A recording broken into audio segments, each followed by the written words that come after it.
35道纯白色的光柱以极快的速度覆盖了整个冯奇亚大陆，并在快速贯穿。35道20级天道炮吞噬着一切，山峦没有崩塌，而是从山巅到山脚，逐寸逐寸的淡去、透明、消失，仿佛他们从未在这片土地上隆起。城池的轮廓瞬间归无，从万丈高空俯瞰望去，35道汇聚在一起的炽热光柱，形成一道覆盖整个冯奇亚大陆，并且快速扩张、绝对平整的灰白色虚空，正朝南侧快速推进而去。沿途的防线山脉在尽可能的阻挡，但才堪堪将一道光柱耗尽，紧接着又跟来一道。这个过程仅仅持续了数十息，但数十息过后，冯奇亚大陆已变成一片极其平坦的荒野。而此时，冯奇亚大陆之主早已经身子彻底瘫软，艰难地握住非洲栏杆，让自己不至于狼狈倒地，近乎绝望地望向陈凡。疯子！疯子！冯奇亚大陆足足有数十亿人，你怎么敢？紧接着，冯奇亚大陆之主突然笑了起来，随后眼神变得有些呆滞的将手指塞进嘴里。冯奇亚大陆之主，这个曾经冯奇亚大陆呼风唤雨的人物，此时俨然已经疯了，彻底失了智。至于非洲上的其他手下，纷纷对视了一眼，眼眶通红，怒吼着齐齐跃出非洲朝陈凡杀来。陈凡老狗，拿命来！非洲所搭载的炮塔也开始伸出准备起来。然而，轰！数发式神炮轰出去后，这个非洲在空中化作一个火球解体，残骸坠入大海。陈凡面色淡然地从瘸猴手里端过一盏茶，轻抿了一口后才开口道：“麻烦你们放出话去。这座大陆此后由樊玉接管，更名为挑衅者大陆。”周围一众大陆之主此时面色看起来并无波澜，但内心早已经泛起滔天巨浪。随后立马反应过来，这樊玉的手段如此强硬。见状，以撒哈拉大陆之主为首，一众大陆之主自报大陆坐标，表示要和樊玉交好。片刻后，一众大陆之主纷纷散去，各回个家，只留下了一座空空如也的挑衅者大陆。瘸猴，让樊玉后勤阁多派点人过来，清理下这座大陆，看看有没有什么残留什么东西。让魏巍也过来，他寻宝有一手。这座大陆将会是我们第3座大陆，在此建立一个樊玉巡航导弹基地。就在这时，狱主传音符里传出一个商阁族长的激动声音：“我们在暗阁成员跳海处找到了他们几人尸体，他们运气很好，尸体没有落入浅海区，未被鬼物啃噬。”做得好，带回崎岖岛，和张太平一同葬入岛内。明白。战争持续的时间极短，只有数十息，但战后清点工作就极其耗时了。一旁的王奎汇报着这次的鬼石消耗和樊玉剩余的鬼石储备。在听完王奎的汇报后，陈凡轻揉着太阳穴，有些头疼道：“我会想办法的。这场仗打没了他700亿枚鬼石，而樊玉的鬼石储备已经完全不够再进行一场战争，何况还要应对2年后雷雨海域所释放出来大批鬼潮。不过好在这次移地了冯奇亚大陆后，大陆上还遗留着大量鬼石，只是在一艘艘携带腐蚀雕塑的非洲开始起飞，准备收刮散落在大陆上的剩余物资时，一道消息传到陈凡耳里：大陆上确实有不少残余鬼石，但腐蚀雕塑只能拾取击杀鬼物所掉落的鬼石，这座大陆上的鬼石腐蚀雕塑无法拾取，拾取工作将是一个难题。新大陆那边原本携带腐蚀雕塑准备起飞的非洲又落了下来，开始带着大批后勤阁成员赶来。腐蚀雕塑拾取不了，那就只能用人力了。唉，真是屋漏偏逢连夜雨啊，这得拾到什么时候去？就在这时，身后传来一阵低吼声后，他转头望去，是魏魏通过传送阵来到甲板上，灯笼大小的眼睛里正满是焦急。怎么了？陈凡忍不住笑了起来。吼吼！魏魏有些焦急的再次低吼了几声，爪子在空中快速比划着。你是说让寿阁去拾取鬼石？吼！魏魏重重的。你行吗？陈凡面色古怪的望向魏魏。这事儿无论是异兽去干还是后勤阁去干有什么区别吗？不都是消耗时间的事情？行，这就给你开放传送阵权限，把你手下叫过来吧。下一刻，船舱内的传送阵亮起，紧接着船舱顶部被瞬间掀飞，一个巨大的蛤蟆突兀出现在非洲上，将非洲都往下压了3尺。药王谷的吞金蛤蟆，陈凡面色更加古怪了。这头蛤蟆是个老熟人了，原先药王谷的正宗异兽，后来随着药王谷一同加入樊玉，倒是不知道已经被魏魏收入麾下了。只见魏魏低吼一声，吞金蛤蟆瞬间跃在高空，重重落在海岸线上。下一刻，只见这头吞金蛤蟆蹲伏在海岸线上，宛如一座活过来的墨绿色山峦子，张开血盆大嘴深吸了一口气后，附近数万米的鬼石全都被其吸入腹中，再吐至一旁，形成一座小山。这家伙还有这手段呢？陈凡微微一愣，但很快又反应过来，只有一头也不够啊。魏魏斜了眼陈凡，灯笼大小的眼睛带着一丝得意，随后再次低吼了一声后，只见传送阵开始不断闪过白光，1头、2头、3头，越来越多的吞金蛤蟆被传送过来，加入战场。永业大陆有这么多吞金蛤蟆吗？啥意思？你是说很多都是今年生的，这么能生？挺好。陈凡默默地望向那群吞金蛤蟆，不知不觉，这个曾经还是药王谷吉祥物的蛤蟆已经子孙满堂了。他都快忘记这个建筑了，但这群异兽显然没忘记这个建筑。挺好，好吧。陈凡望向趴在一旁魏魏眼里那副正等待被赞扬的期待，忍不住笑了起来，拍了拍其脑袋。不得不承认的是，我们魏魏将寿阁管理得很好呢，给你记一功。后，魏魏兴奋地低吼了一声，尾巴在甲板上不断拍动着。事情告一段落，而陈凡则是通过传送阵先回永业大陆。2天后，樊玉第一次春考会正式结束，到时也是接榜日。另外一边，在回大陆的途中，好猫大陆主收到了2则消息。第一则消息是，樊玉的那几个跨海域通天柱确实精准轰到了好猫大陆，但因没有精准坐标的缘故，都落在了沙漠上，并未造成经济损失和人亡损失。听到这个消息的时候，好猫大陆之主很开心，只觉得心中郁气都散去了不少。樊玉白白消耗了大量鬼石，但却没对他造成一点损失。但紧接着，他就收到了第2则消息，仅仅数十息的功夫，冯奇亚大陆就被陈凡用20级天道炮抹平，并改成了挑衅者大陆，像是在赤裸裸地警告周围所有人，挑衅樊玉的下场便是如此。消息很震撼，好猫大陆之主站在甲板上远眺海边，双手不由自主地握紧非洲栏杆，沉默着一言不发。良久才沙哑道：“传令回去，命下面人准备好100亿枚鬼石，不，准备好200亿枚鬼石。10天内，我亲自带队去新大陆，送上战争赔偿。”在离去前，陈凡看似随意地笑着说了句，希望10日内他能亲自带着100亿枚鬼石的战争赔偿去新大陆。他当时自然当这是句屁话，但现在情况另说了，樊玉的底蕴比他想的更加恐怖，而所有大陆之主在回到自己大陆后，彼此没有任何通信，但却默契地开始准备礼物，准备送份礼物去新大陆。时间一点一点流逝，很快便来到2日后，如今也是樊玉第一次春考的接榜之日。樊城已经人来人往，陈凡正站在石屋内，望向面前的半透明面板上晋升3级大陆的条件。按照目前进度，不出意外的话，当永业大陆保护期结束的那一天，永业大陆便会晋升至3级大陆，这不挺简单的吗？陈凡咂了咂舌，这进度发展的还不错，3级大陆就多少有一点安全感了。少爷，樊城那边已经全都准备好了，就等你去了。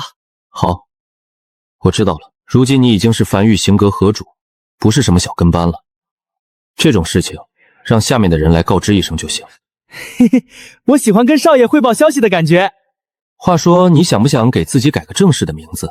你腿已经不瘸了，有个正式的姓或许好点。不，瘸猴坚定地摇了摇头，也没解释为什么。行，走吧。江北樊城，此时城墙外人声鼎沸，无数百姓聚集在荒原上，抬头望向站在城墙上的陈凡，眼里满是崇拜的，忍不住高吼了起来。良久后，陈凡面带笑意的双手在空中虚按了一下，原本人声鼎沸的人群瞬间安静了下来。站在城墙上的他，声音响彻整个天地间，清晰地传遍所有人耳中。随后，他讲述了7日前，商阁州长张太平探索到新岛屿，却在返程途中遇到遭冯奇亚大陆偷袭，不幸殉职。到樊玉调动近1000亿枚鬼石，用天道炮彻底覆灭冯奇亚大陆的事情。紧接着，陈凡又公布了本次军测的榜首万岁，并让其担任了新创立的参谋阁的第1任阁主。而在军测考试中，所有合格的考生都可加入参谋阁。下一刻，樊城高空上空突然浮现出阵阵金色光点，这些金色光点快速形成数个巨大的字：樊玉狱主陈凡钦点，夺得樊玉第1届春考军测榜首者万岁，赐其天道赐福，蓝色品级1宝，名望谷。所有百姓都下意识抬头望向空中的自己，陈凡也同样抬头望去，这是私塾这个建筑的天道赐福效果。每年大考的榜首都可获得特殊天道赐福，只是没想到这个天道赐福是由他名头发下去的。某种意义上来讲，像是神权和王权合二为一了。蓝色品级1宝，仅比紫色品级1宝低1个级别。这个名望谷此时就在他手里，他当着所有人的面，颇为郑重地将这个1宝递给万岁，谢狱主赏赐。身旁老者急忙撩起裤裙，单膝下跪行礼。顿时间，城墙外的一众民众都有些羡慕地望向城墙上那个在此之前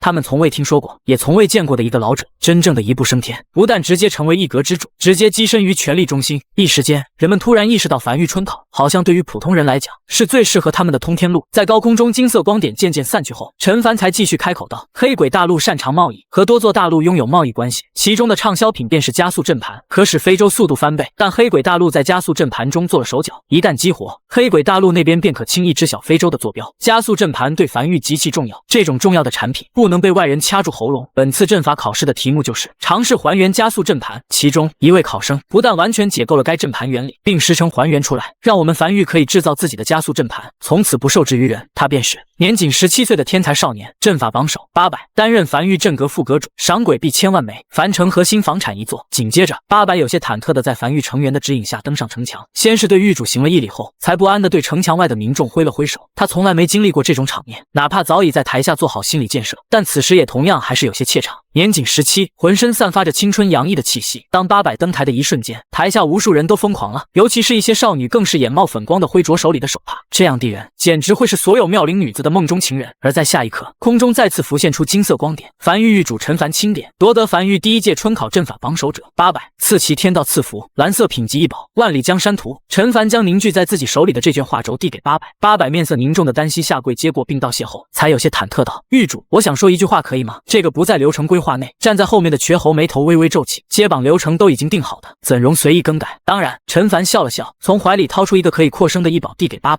很快，800接过了一个医宝，深吸了一口气后才高吼道：“妹妹，我是800，我在樊城等你。”陈凡眼里闪过一丝疑惑，身后瘸猴快速上前一步，在耳边解释道：“他有个妹妹，在去年大撤退的时候走丢了，此后就断了联系。”陈凡了然的点了点头，但很快又眉头微微皱起。大撤退时不少人都走散了，此后就能很难联系到。这件事情得操办起来，尽可能让所有走散的亲人都汇聚。接榜流程继续，当最后一个榜首接榜完毕后，樊玉第一次春考完美落幕。而这次春考也让永业大陆上的所有民众明白，想升官发财，来春考只要有能力，一步登天。另外一边，护翼大陆上，鬼皇95兴奋地从自己院落里跳起来，望向手里巨大的樊玉日报。今日早报的重磅新闻极多，从冯奇亚大陆被灭到樊玉第一届春考结束，一则则重磅新闻看得他极其过瘾。这就是挑衅樊玉的下场啊！鬼皇95有些得意地望向身旁军师，晃了晃手中的日报，看来是我赌对了。我都说过了，我或许不了解战争，但我绝对了解陈凡。走，去看看樊玉成员在海底挖掘的进度怎么样了，送点茶水什么的过去。天气开始变热了，一直忙碌着也怪累的。护翼大陆沿海区域，一批批绝地傀儡在海底深处快速忙碌着，而一个个巨鬼则是在岸边来回穿梭着。樊玉这些日子一直安排人挖掘海底的遗迹，这次战争并没有影响到这里。鬼皇95站在那边满意的望向眼前这一幕。就在这时，他隐隐看见天边飞来一艘非洲，眉头隐隐皱起，没有插樊玉旗帜，应该不是樊玉的非洲。他当即一跃而起，以极快的速度追上那艘开始掉头的非洲，巨大的手掌将这个非洲径直握在手里。非洲上的炮塔疯狂开火，但对他来讲只是挠痒痒。鬼皇是鬼皇，一头出现在白天的鬼皇发现了一座被鬼巢所占领的岛屿，坐标位于站在甲板上一个已经抖若筛糠的男人，握着手里传音符，声音发颤的高吼着：“别自挖了！”鬼皇95撇了撇嘴，随手一勾，男人手里的传音符便飞到他手里，被当场捏碎，随后才开口发问道：“哪座大陆的？”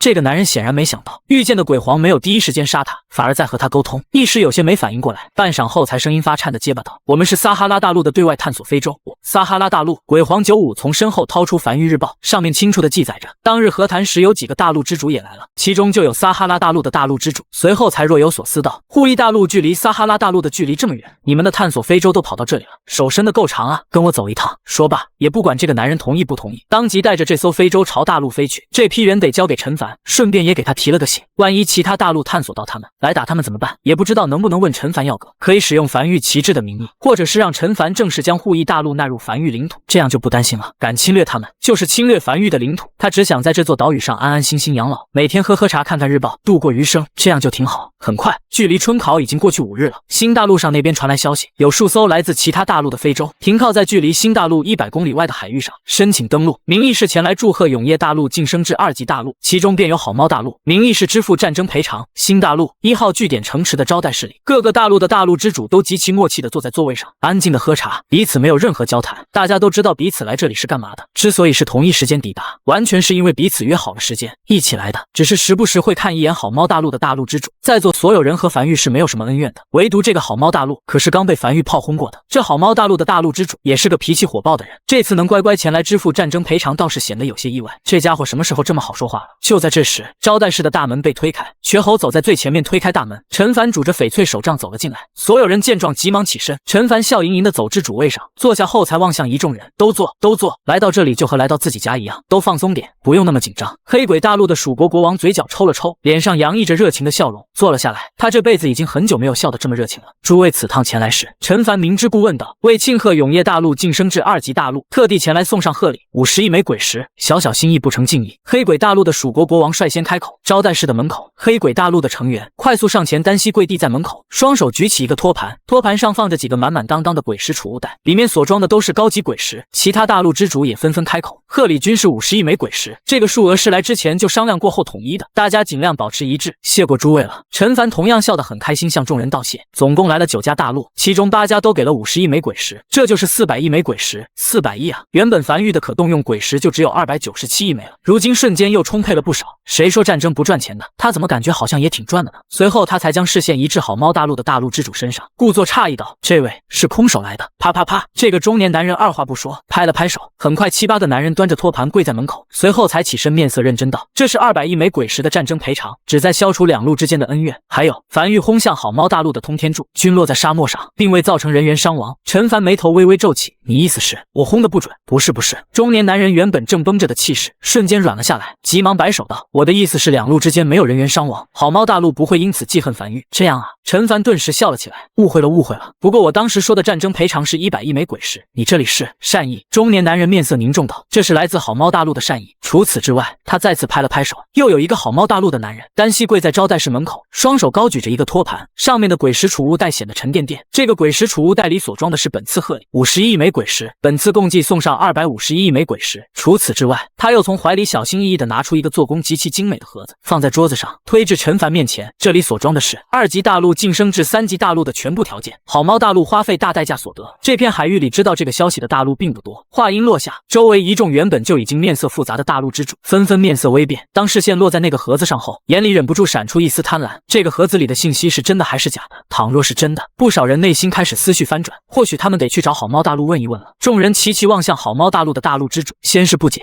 后转疑惑，直至变得有些释然。好猫大陆将事情做得太绝了，释放出的善意有点太多了。陈凡面色平静地看着好猫大陆的大陆之主，这个看起来平平无奇的中年男人，今天给了他不一样的感觉。上次见面还是一个仗着自己是老牌2级大陆的大陆之主，喜欢用前辈的口吻说话。这次见面，姿态放得极低，诚意给的极足。不知为何，他内心里突然涌起一股不惜一切代价也要立刻摧毁好猫大陆的冲动。这种转变极大的能屈能伸，让他感受到一股极强的威胁感。倘若心怀恨意，那在若干年后，一定会在樊玉最脆弱的时候给樊玉致命一击。太能忍了，不是什么好事。中年男人从陈凡那看似毫无波澜的眼睛里，看见了对方在思考，在思考什么。他诚意都给得如此知足了，对方还能在思考什么？隐约间，他脑海里突然划过一道闪电，有些略微急促的开口沙哑道：纵观历史，这片海域里从未出现过樊玉这种崛起如此之快的势力。我相信陈玉主，你的未来不在这片海域，在更远的3级大陆，在更远的战争泥潭，在更远的4级大陆之争，乃至彻底结束这片永夜。而我如今所做的，仅仅只是为了消除双方大陆的恩怨，并无他意。招待室内突然变得极其安静，只有若隐若现的呼吸声。招待室大门敞开，数个端着托盘的男人单膝跪在门口一动不动。屋内的都是各个大陆最巅峰的大佬，可以说这个招待室里的人一言一行便可决定这片海域的走向。他们自然难免有些紧张。良久后，陈凡突然笑了起来，对方表现得有些过于顺从了，顺从的让他有些害怕，看起来像是一个长胆的人。他害怕长胆的人，这种人必须立刻清除。但他还是笑了起来，起身走至好猫大陆的大陆之主身后，将其按在座位上。不要将气氛弄得这么紧张嘛，放松一点，大家和和气气的。我当时也确实有些口无遮拦，在这里也和你表达下歉意。这251亿枚鬼石，你带回去100亿。当时说的是100亿枚鬼石，我就只拿100亿，多1枚不拿。随后才在其耳边轻声道：回去后别有动作。我这人胆小，你别吓到我，吓到我就不好了。男人没有讲话，只是有些过于笔直的坐在椅子上。不知为何，同为大陆之主，但他在面对陈凡时，总有一股气场被碾压的感觉，后背已布满冷汗。我就说我看人很准的吗？陈凡再次笑了起来，站在男人身后，拍了拍男人的肩膀，才望向所有人：我还有点事，就不陪各位了。后面有人带大家参观新大陆，如今诸位已经站在这座大陆上了，多参观参观。对了，就在这时，陈凡突然一拍脑门，像是刚想起了什么，把人带上来。很快，数个樊玉成员带着几个被卸甲赤手空拳的男人走了进来。这些男人身上没受什么伤，但面色好像有些惶恐。陈凡望向撒哈拉大陆的大陆之主，笑着道：这些人说自己是撒哈拉大陆的外出探索非洲，不小心探索到我们樊玉的另外一座大陆护翼大陆上去了。你看看是不是你们的人？这几个男人在看见自家首领的一瞬间，顿时眼眶通红的跪了下来。撒哈拉大陆的大陆之主有些面色凝重的起身道：是我的人。行，那没事了。陈凡笑着摆了摆手，我就先失陪一步了，告辞。说罢，陈凡才朝招待室大门走去，很快便消失在众人视线中，只留下一众大陆之主纷纷沉默着，一言不发。什么意思？樊玉除了新大陆和永夜大陆，还有他们不知道的第3座大陆护翼大陆，如今又多了一个挑衅者大陆。你们樊玉到底几个大陆啊？不知道的以为你们樊玉是3级大陆呢。请留在招待室内的瘸猴面色平静地望向众人，在下瘸猴，樊玉行阁主，接下来由我带领大家参观。众人纷纷对视了一眼，随后才很快起身，脸上带着笑意跟在瘸猴身后。好猫大陆的大陆之主也是长松一口气，不经意地低头抹去额头汗水后，才急忙同样笑呵呵地跟在瘸猴身后。他当然知道陈凡刚才在敲打他了，而且他是真怕了。陈凡身上的气场，说不好喜怒无常，更像是看似笑盈盈地跟你讲话，其实已经开始在思考接下来的军事调动了。最好的相处方式就是不要招惹，保持安静。不久后，这趟贺礼之旅结束了，一众大陆之主没有久留，而是纷纷登上了自家非洲，和瘸猴告别后离开了新大陆。而已经回到永夜大陆，站在江北防线上的陈凡远眺海面，轻声笑着：经过这一战，接下来的2年，樊玉可以安心发展了。2年后晋升3级大陆，当永夜大陆晋升至3级大陆的时候，一切宵小，均是虚妄。时间慢慢流失，樊玉的发展正在有条不紊地进行着。战争结束了，樊玉终于重回正轨。另外一边，挑衅者大陆大批的樊玉成员和异兽正在这座被抹平的大陆上忙碌着，而在海岸线上，后秦阁成员正乘坐非洲上，在沿海区域快速低空疾驰着。老大，听说3日后的葬礼你也被邀请了。甲板上，一个后勤阁成员正面色羡慕地望向坐在一旁摇椅上的一个中年男人。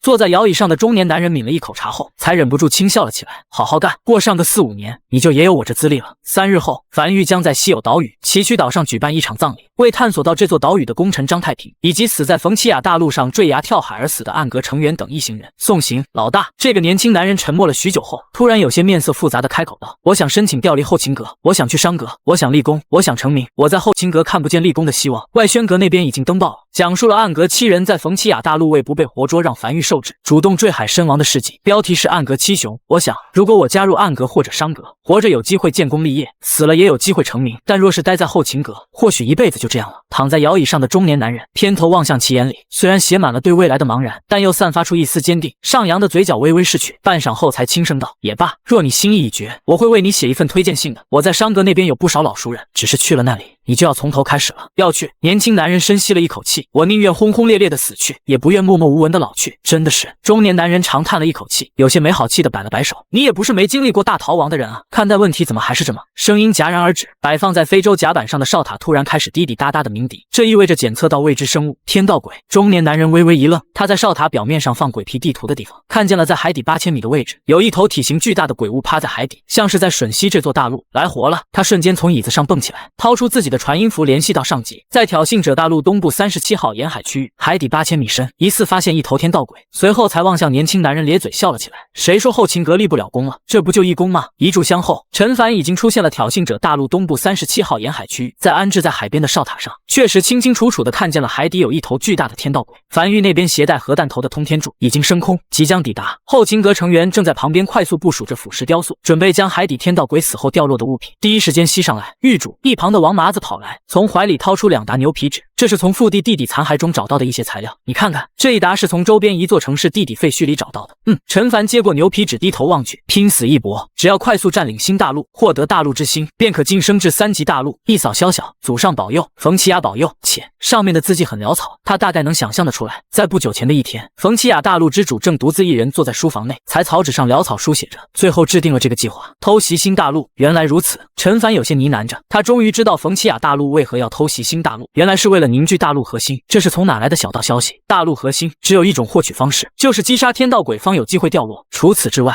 没有第二种获取方式。你们冯奇亚大陆这不是有天道鬼吗？难道没有20级哨塔探测不到天道鬼？他眉头紧皱，不可能啊，一个老牌2级大陆怎么可能没有20级哨塔？那为何不杀死这个天道鬼？他又望向另外一沓牛皮纸上，是从附近城市废墟中找到的。冯奇亚保佑，希望我来年发财。冯奇亚保佑，希望我今年科举能中榜首。冯奇亚，全是冯奇亚保佑之类的话。看来冯奇亚应该是这座大陆曾经信仰的一个神明，他本以为是芬奇亚的谐音呢，毕竟芬奇亚令是这座大陆的特产。但紧接着他就发现不对了，面色越来越古怪。随着接收到的零散消息越来越多，他脑海里浮现出一个有些愕然甚至难以置信的结论：操，他们给这头天道鬼取名为冯奇亚。有些难以置信的是，冯奇亚大陆并不知道天道鬼在吸取大陆气运，反而将其当作神明。经常有大量的人在岸边朝海里扔纸船，他们将其称认为是向神明祈祷的一种方式。陈凡面无表情的沉默在原地。所以冯奇亚大陆其实探测到这座天道鬼了，但不知道是不知晓其是鬼物，还是明明已经知道其是鬼物，却依旧将其奉为神明。肯定是这头天道鬼展示了什么奇迹，或者是曾经有意无意的帮助了冯奇亚大陆，从而给冯奇亚大陆产生了一个错误的错觉。说不定在大陆灭亡的最后一刻，人们还祈祷着冯奇亚能力挽狂澜。大部分历史已经消亡在了天道炮下，具体什么情况后人无法知晓，但可以确定的一点就是这个冯奇亚要死了。他望向远处海面上正在以极快速度疾驰而来的一道炽热光柱，内心突然隐隐后怕。也就是说，万一冯奇亚大陆对这头天道鬼动手，并运气不错的获取了大陆核心，那对樊玉来讲是致命打击。故事稍微更改一下脉络，站在这里的就不是他陈凡了。感谢冯奇亚保佑，他望向海面低声呢喃着。下一刻，从樊玉袭来的炽热光柱直直刺入深海，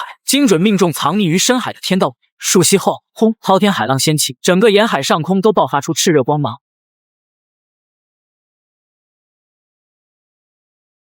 陈凡面色平静地站在岸边看着这一幕。天道炮真的是2级大陆极具标志性的产物，极具破坏魅力，除了价格贵，没有别的缺点。只是20级天道炮威力都如此恐怖了，当永夜大陆晋升至3级大陆，等级桎梏被突破，30级天道炮威力又该如何？最主要的是大陆级战略武器天眼轨道炮，当它晋升至3级大陆，前往战争泥潭后，所面对的敌人都是这种敌人。天道炮乱轰，时不时来一发天眼轨道炮，那谁能顶得住？太弱了，还是太弱了。站在岸边的陈凡望向眼前这一幕，呢喃着。陈凡深吸了一口气，面色渐渐凝重起来。晋升至3级大陆后，他肯定不会第一时间前往战争泥潭，他得将3级大陆晋升后的东西尽可能全都消耗完毕后，才会前往战争泥潭，肯定无法全部消耗。他都能猜到，大部分建筑想要突破2级继续升级，肯定是得在战争泥潭完成某个条件，才能继续升级。永夜防线这个计划需在2年内尽快落地，目前最大的缺口是没有足够多的猴头果，希望岛太小了，无法种植这么多猴头果，已经开始在新大陆上批量种植了。不过有加速生长这个基础黑暗科技，可圈定一块区域，在该区域内所有种植物的生长速度为100倍，猴头果这个缺口很快就能补上。少爷，一旁瘸猴快速大步走来，这是天道鬼所掉落的物品，共7件。陈凡望去，全是半透明，内部流淌着火焰的柿子，7个天运，除此之外没有掉落其他异宝，大陆核心更没有。不是每头天道鬼死后都会掉落大陆核心的，天运也是天道鬼独有的掉落异宝。挺好，陈凡将这7个天运塞进怀里，再次返回梵域。3日后，崎岖岛梵域高层全都聚在这里，为牺牲的众人举办葬礼。葬礼结束后，所有人默默地注视着矗立在岛屿沙滩上的那几个墓碑，这些都是为梵域献出了生命的人，他们用命证明了自己对梵域的忠诚，以及对光明未来的向往。在大部分人都散去后，陈凡才来到张太平的墓前，从怀里掏出1枚天运，望向墓坑里只有2腿的尸体迟疑在原地。梵域原本有1枚天运，这次又获得7枚，共有8枚。那先生和他说，倘若再给尸体吞服下天运，可有10成复活概率，只是连嘴都没了，该如何吞服？半晌后，他尝试着将手里的天运捏碎，金黄色的液体洒落在尸体上，并快速渗透进去。就这样，他站在原地等候了许久，没有任何反应。那先生，他低声呼唤着，我在。那先生有些无奈地摊开双手，我全程都没显形，你怎么知道我跟来了？什么热闹是你能错过的？那倒也是。那先生深以为然地点了点头。以前当天道太痛苦了，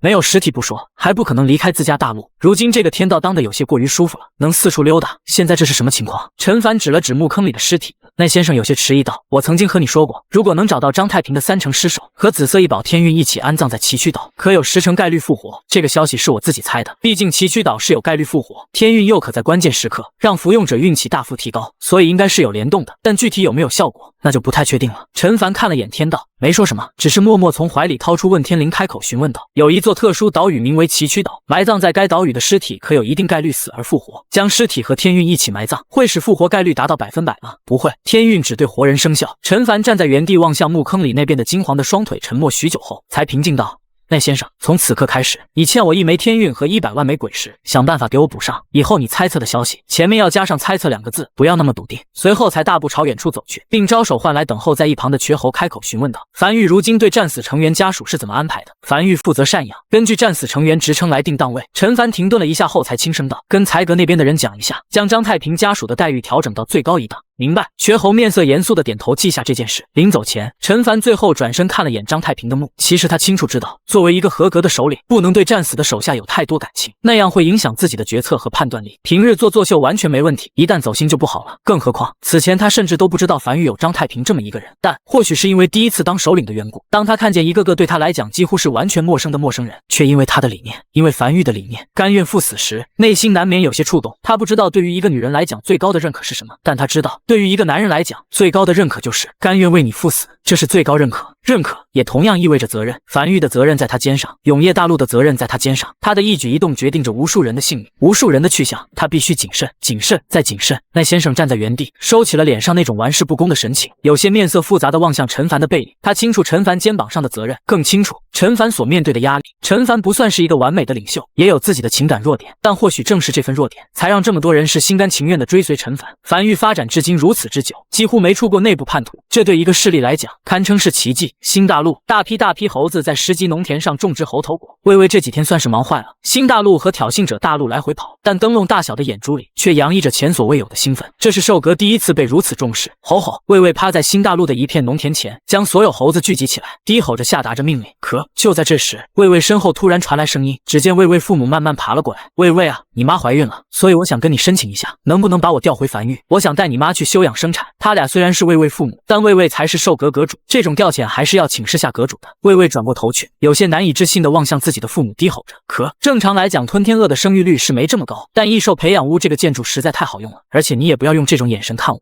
繁育不是有政策吗？不仅仅鼓励人类生育，也鼓励异兽大量繁殖，尤其是我们这种繁殖率较低的异兽，还有奖励拿呢。这次应该还是妹妹，你要有2个妹妹了。反正你现在也有能力，我多生一个孩子，应该也吃不穷你。吼！魏魏再次低吼了一声，有些哭丧着望向不远处在农田里正来回拨弄着的一头较小吞天鳄。那是他的妹妹，去年刚生的，今年刚满1岁，对什么都好奇。最主要的是，继承了吞天鳄的饭量，胃口极大，这导致他那点本就不多的卤煮几乎全被这家伙吃了，他都没几口了。繁育虽然一直在发展，但寿格却原地踏步。比如他的月前世卤煮已经很久没长过了，这要再多一个妹妹，彻底养不起了。要不去找老大商量下，能不能给他涨点月钱？行了，这头体型较大的吞天鳄满脸都是笑容的望向魏魏，那我就和你妈先回繁育待产了，顺便跟老大喝喝酒，这小日子过的。啧，对了，你的事情就靠你自己想办法了。我们吞天鳄属于数量稀少的异兽，整个永业大陆也没几头，你以后找伴侣也是个难事。我们已经老了，未来还是要交给你们年轻人啊。还有那个陨落天穹的事儿，你这边忙完后，对那边也多上点心。这段时间发生了很多事，但商阁的探索一直未停下来。繁育如今是个大型组织，每个人都有自己的分工，不至于发生一件大事就所有人都停下手中的事为这件事服务，那样不但会浪费人力，还会增加调动成本。而这一日，在繁育对周围海域地毯式搜索的过程中，又有了新发现。这次是在永业大陆南部，商阁的飞舟从新大陆起飞，绕过永业大陆附近的鬼巢，在位于永业大陆南部1829公里的位置，发现了一座新大陆。这艘在海面上显得孤苦伶仃的非洲甲板上，一个非洲州长正因激动而全是发颤的盯着手里的鬼皮地图，颤声道：“记录坐标，不是已知所有大陆坐标。肉眼望去，大陆望去没有连绵山脉包围，可能是一座无主大陆，但是肉眼能看见不少人类在活动。是，不对，继续靠近。州长，再靠近可能就进入对方防空炮射程了。我是州长，你是州长，继续靠近。是。”伴随着非洲小心翼翼的靠近，这次他看清楚了，在距离最近的这片沿海区域上，他看见大批人正在城墙外解剖鬼物尸体，拾取鬼石，而那城墙高度大概是30米，城墙极长，能看见约有20-30公里左右，沿着海岸线所建造，至于会不会更长就不知道了。这时距离已经足够近了，站在甲板上的州长甚至看见了下方那些人群眼里中的茫然，这是一座异级大陆。他深吸了一口气，快速将消息汇报回去。这里是商阁87组州长钱多多，在位于永业大陆正南部1829公里的方向，发现了一座异级大陆，山脉破碎，在沿海区域发现了一座6级防线，6级城墙的高度就是30米，随后才快速后退，没有贸然接触，他只负责探索，具体如何接触，那是繁育核心层思考的事情。异级大陆，陈凡若有所思地思索着，这还是发现的第一座异级大陆，这片海域2级大陆有多少他不清楚，但上次有9个大陆来给他祝贺，异级大陆的数量肯定是比2级大陆多才对，他一直奇怪怎么这么久都没发现一座异级大陆，如今终于发现了，竟然会有异级大陆。那先生显得更诧异，你在诧异什么？陈凡有些古怪地望向那先生，有异级大陆不正常吗？有点。那先生耸了耸肩，正常来讲，异级大陆这种软柿子肯定早就被鬼族盯上了，比如新大陆，还能找到一个异级大陆倒是真不容易。陈凡眉头紧紧皱起，这么简单，鬼族只需要占领3座大陆就可晋升至3级种族了吗？简单吗？那先生嘴角微微抽了抽，鬼族可没天道炮，也没通天柱，鬼族想要彻底占领一座大陆，需要杀光这座大陆上的所有生物，这片海域目前应该还没有3级种族，否则就不会保持着这种短暂和平了。一旦出现一个3级种族，就不是如今的格局了，而且应该还有其他条件，不止这个条件。良久后，陈凡才眼睛微微眯起，那我这次动静闹得这么大，岂不是有很多鬼族都知道了？是的，那先生深以为然的点了点头。不过鬼族的信息渠道很差。知道了，陈凡轻点了下头，这和他的计划不谋而合。他本来就打算这2年内尽可能的将距离他较近的鬼族清理掉。唯一问题是，目前他只是知道这片海域上有鬼族寄居在大陆上，并不知具体坐标。不过，瘸猴向好猫大陆发消息说我们要购买情报，购买附近海域所有好猫大陆已知的鬼族坐标。这个消息也发给所有和我们交好的大陆，让商阁派出一支代表繁育的非洲小队，一艘搭载天道炮的非洲负责协同，尽可能和这座一级大陆的掌权势力进行沟通，探测明白这座大陆的情况。明白。在吩咐完这一切后，陈凡才朝无名山后方走去。虽然他不想开战，但这些2级鬼族不清理掉，永远是一个隐患。片刻后，陈凡叫来瘸猴，开口笑了起来。自从永业大陆的鬼物被清除后，就很久没跟老兄弟们聚一聚了。你去联系下曾经和我们一起从江北雨季里走出来的老兄弟，大家都聚一聚，看看老兄弟们最近近况如何。是。无名山1号洞穴的城墙上，陈凡、周末、王奎等人如昔日在江北雨季一样，围着一个清水锅坐在城墙上。今日菜系打边炉，陈凡一边将一盘生鱼片倒入锅内，一边望向几人闲聊着。酒过3巡之后，气氛也渐渐热络起来。陈凡先是望向一旁的周末，笑着道：“周末，近来情况如何？”“非常好。”周末嘿嘿笑了起来。“狱主，你还记不记得咱们在江北雨季迁营前，我们大家聚在火边说自己梦想是什么？我当时说自己的梦想是想当个大英雄，路见不平拔刀相助，行侠仗义。我已经完成我的梦想了。战阁如今负责对内治安，在各个城池都开设了数个衙门，负责维持当地治安，覆盖率已经达到98%。还有，狱主，我现在已经是20级武者了，也叫做武皇，已经是凡域修为最高的一人了。主要是永夜大陆仅只是2级大陆，限制了我的上限，否则我早就突破至21级武者了。不错嘛。”陈凡有些诧异地望向周末，“都20级武者了，可以，都20级武者了，肯定能硬抗天道炮了吧？”瘸猴悠悠道：“去你的！”周末瞬间脸颊涨红，修行者不是硬抗建筑的，别说20级武者了，30级武者也不可能硬抗天道炮，那你这修炼有什么用啊？你懂什么？周末显得有些着急。肯定是有用的，维持内部治安你能用天道炮，有人在城池内行凶，你能一发天道炮轰过去？肯定不行啊！逗你的，怎么急了？瘸猴忍不住咧嘴笑了起来。赔罪，我自罚一杯，干了。或许是酒意上头了，场面渐渐变得轻松起来。周末等人也卸下了平日内象征阁主的身份包袱，开始如昔日一样打闹起来。陈凡笑盈盈地望向众人，这些人都是最早跟着自己的，他自然希望看见自己曾经的老部下生活优渥。别说，他也感觉有些醉意袭来了，这酒劲儿挺大。大鱼，陈凡忍不住打了个酒嗝后，才望向坐下几人中间，显得有些幼态的大鱼，神色有些复杂的开口道：“近来如何？还好。”大鱼偏着脑袋，眼里带着笑意，有些奶声奶气道：“守夜人的反灵是不可逆的。当时遇见狱主的时候，我只有17、18岁，过去这么多年了，也差不多了。狱主，你不要用这种眼神看我。”我没有感觉难过，反而觉得这样很好。大鱼，瘸猴终于按捺不住的开口道：“说不定哪一天就有可以治愈守夜人的办法。”如今的大鱼看起来只有7、8岁的样子，俨然一个女幼童。不，我是认真讲的。大鱼面色认真的望向几人。如果狱主你的寿命是无限的，是永远不死的，那狱主你现在做的一切还有意义吗？就算凡域被灭了又如何？反正在漫长的生命中，你肯定能打造出一个更强的势力。就算这次和冯奇亚大陆的战争战败了又如何？反正你不死，未来总会赢的。如果一个人的寿命是无限的，那他人生中所做出的任何决策都失去了意义，无论最后的结果如何，都没有任何意义。反正他有无数次重来的机会，这样的决策没有任何重量，这样的人生也没有任何重量可言。哪怕寿命足够漫长，也轻如鸿毛。以前随着不断返灵，我也在焦虑，但这几年我已经想明白了，正是因为我没几年可活了，我才更能感觉到我每一个决策的重量，我才能清晰地感受到我活着的意义。人活着的意义是由死亡来压秤的，没有死亡，人活着没有任何意义。狱主祁崇迟疑了一下后开口道：“大鱼已经调岗到后勤阁了，担任后勤阁副阁主，是大鱼主动申请调离的。他现在的体态已经种不了地了，他在后勤阁负责去看望那些为凡域战死的家属，并定期送上抚恤金。因为大家都知道大鱼的事，所以安抚效果往往不错，很多家属都在他的安慰下度过那段最难熬的日子。我经历了很多次那种失去家人的日子，我知道那是什么感觉。”大鱼继续低声道：“我能帮助其他人更快走出那段日子。”陈凡沉默了许久后，才独自干了一杯。他对这些老部下最近关注的确实少了点，他都不知道大鱼已经调到后勤阁了。2年后，永夜大陆将会晋升至3级大陆，到时候说不定就有可以拯救守夜人的办法了。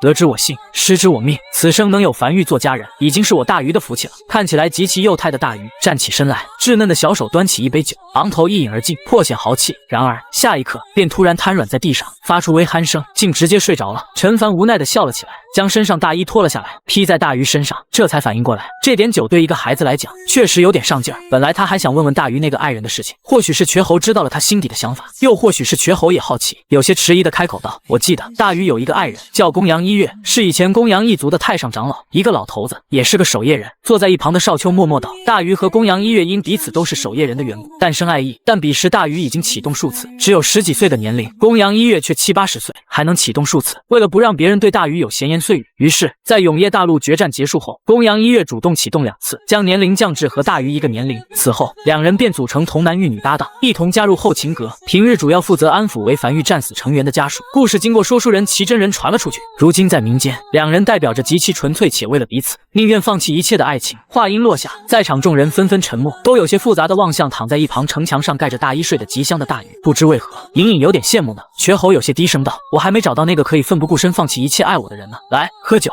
陈凡端起酒杯，和大家碰了一杯后，才中断了这个话题。陈凡端起酒杯，向众人敬酒。就在这时，城墙下传来一道低吼声，只见魏魏身后跟着一头体型极小的鳄鱼，一大一小鳄鱼正趴在城墙下望向他们低吼着，像是在说：“吃好吃的怎么不叫我？”魏魏。陈凡一拍脑门：“瘸猴，我不是让你去叫魏魏了吗？”瘸猴先是微微一愣，随后急忙望向城墙下的魏魏开口道：“那个魏魏，我给忙忘了，城门已经开了，你快上来，对不住了。这是魏巍第一次和大家坐在一起吃饭，显得有些忐忑又有些兴奋，尾巴控制不住的不断拍打着城墙，身旁还跟着一头东张西望的小鳄鱼。这是你妹妹，叫什么名字？瘸猴有些好奇的将一块生鱼片递给这头小鳄鱼嘴里，只见这头小鳄鱼快速吃完后，眼里闪过亮光，然后快速张开大嘴趴在地面上一动不动，尾巴轻快着不断敲击着地面，等待投喂。众人先是一愣，随后忍不住纷纷笑了起来。这幅场面和他们初见魏巍是一样的，当时就是这个样子。魏巍如今身为兽阁之主，也有些在意面子了，有些不好意思的拍了拍自己妹妹的脑袋，随后才低吼着。众人望向陈凡，等待着陈凡翻译。还没取名字，希望我赐名。陈凡将魏巍的话翻译了一遍后，才陷入沉思，单手撑着下巴，久久不语。是个妹妹对吧？那名字需要女性化一点，就叫扣扣吧。原本还有些委屈的小鳄鱼，正有些不满的对着自己哥哥低吼着，在听见自己有名字了之后，又变得开心了起来，凑到陈凡身旁，用身子蹭着陈凡。少爷，好名字。瘸猴有些诧异的望向陈凡，他是真没想到少爷竟然真的能取出一个有点像样的名字。他本来以为少爷会起个口口之类的名字，魏魏少个魏魏吗？不对，口口的谐音是不是扣扣？完了，他还是太懂少爷了。不过还行，豆蔻年华的蔻倒也贴切。瘸猴默默端起一杯酒，抿了一口。魏巍的到来意味着这次的老兄弟都彻底聚齐了。魏巍很快也被气氛感染，巨大且粗糙的恶爪端起一个酒缸就朝嘴里灌去，很快一饮而尽，才挑衅一般的将空空如也的酒缸示意给一众人看。嘿，周末有些被气笑了，怒极反笑的起身踩在酒缸上撸起袖子，来，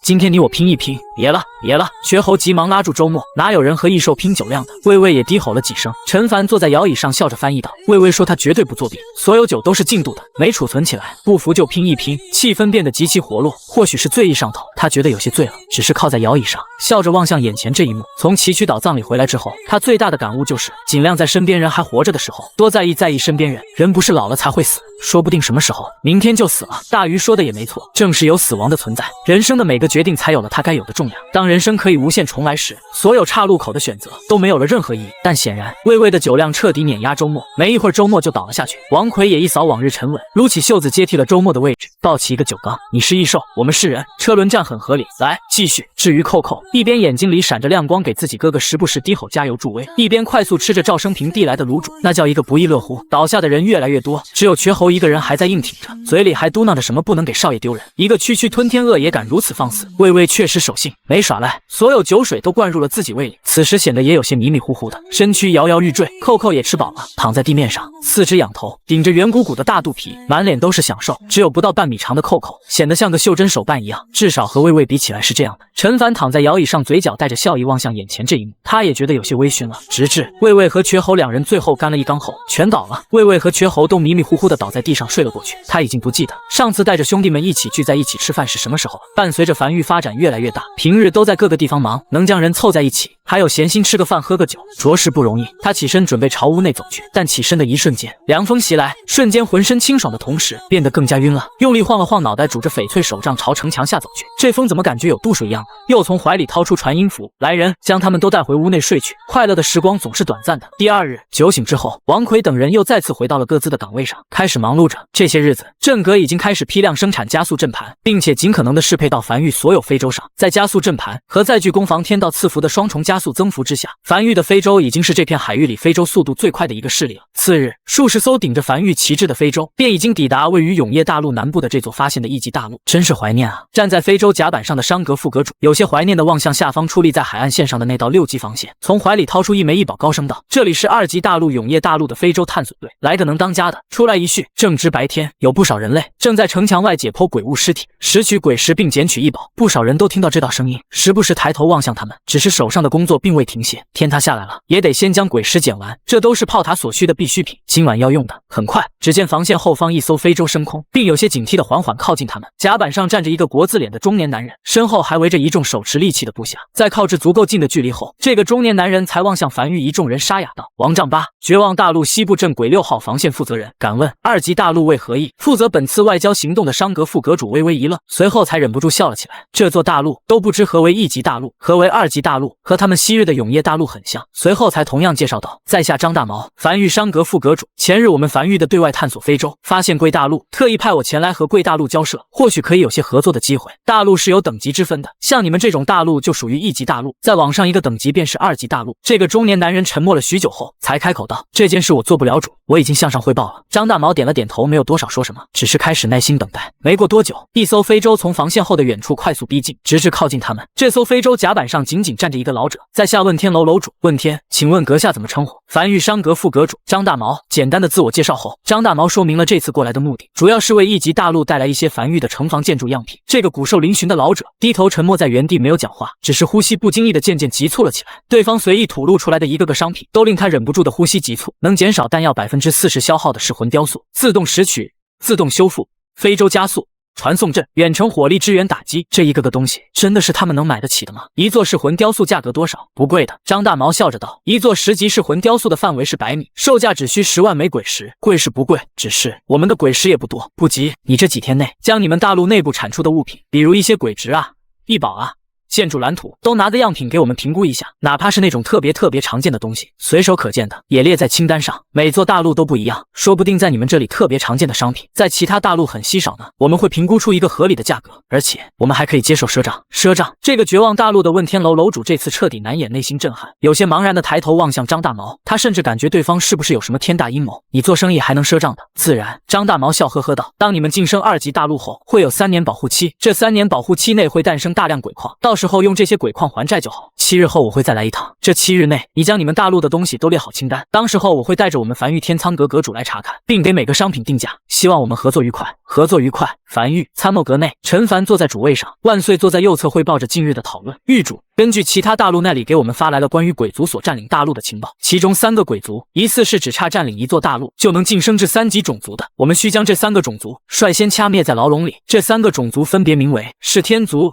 暗星族、独眼族。鬼族所占领的大陆没有山脉和城墙，在对方大陆领土上部署天道炮的计划依旧可行，甚至要更方便，但毕竟鬼巢数量极多，携带核弹头的通天柱刚清空一片区域，就会被如潮水般的鬼巢补上。如果清空一片区域，快速部署城墙和天道炮是一个需要商榷的点。陈凡靠在椅子上，望向手里的情报，指关节无意识的轻扣着桌面，没有讲话。接下来樊玉的最大任务就是先清除掉这3个隐患种族，他不想看见这片区域里突然冒出一个3级种族，这是隐患，既是隐患就需被消除。良久后，陈凡才轻声缓缓道，如果从外界攻不进去，或许可以从内部试试。万岁闻言，额头上滴下一滴汗珠，快速思考着狱主的意思，只是他感觉自己脑子里浆糊越来越多，根本想不出个1、2、3来，完全琢磨不透狱主是什么意思。片刻后，陈凡才轻声道，强攻不可取，我们是跨大陆作战，一旦陷入陆地攻防战，对我们的后勤和人口压力都是极大的，一旦我们陷入战争漩涡，会拖垮我们的发展。我们是要去清除隐患，不是要让带着敌人同归于尽，比如让鬼皇95假意投降，比如先向那个独眼族投降，他们既然没有对外征战，肯定就是招兵买马养精蓄锐，这个时候他们或许不会拒绝一批鬼巢加入自己的种族。鬼皇95加入的唯一一个条件就是要一块地盘，一块沿海区域的地盘，然后我们和鬼皇95里应外合，以极快的速度在这块地盘部署好城墙和天道炮，便可一网打尽，轻松取胜。假投降吗？万岁瞬间便明白了这个计划，只要那几个鬼族愿意接受鬼皇95的投降，那计划的落地率几乎是100%。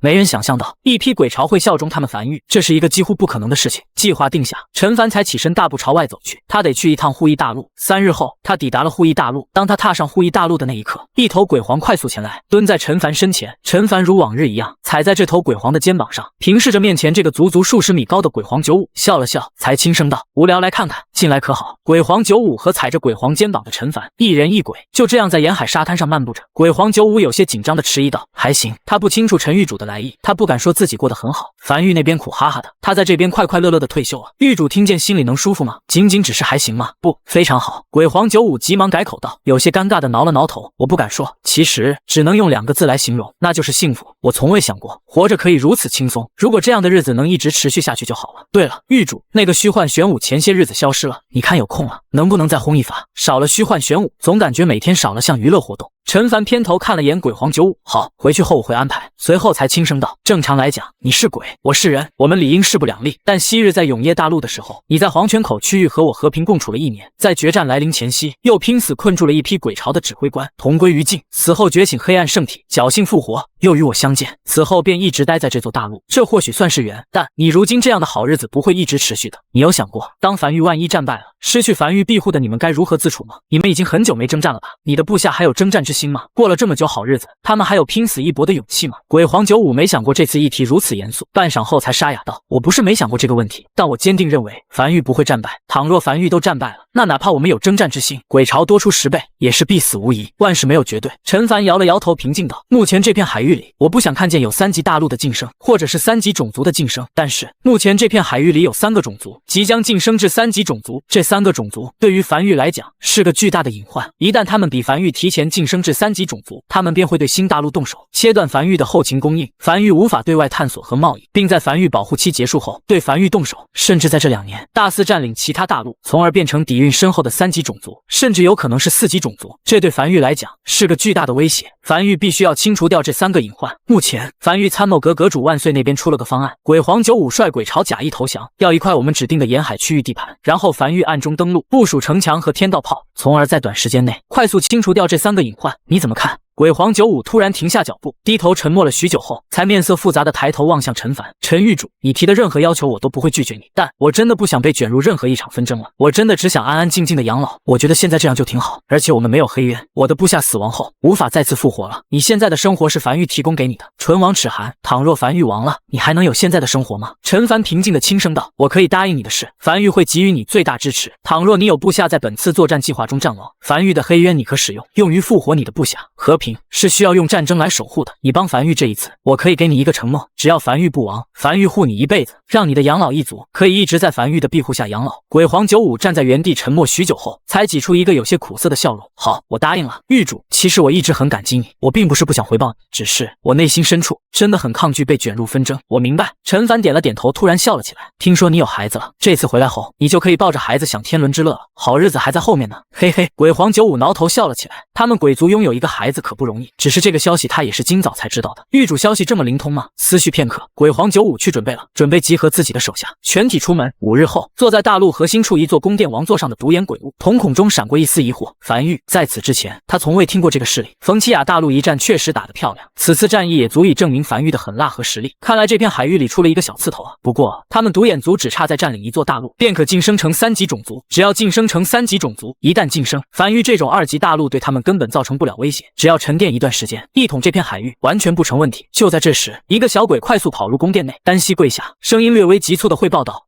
王，有一个名为95的鬼皇，率大批鬼巢抵达独眼大陆边缘，说要和王商议要事。独眼鬼王眼中闪过一丝疑惑，没听过这个鬼皇名字，走去看看。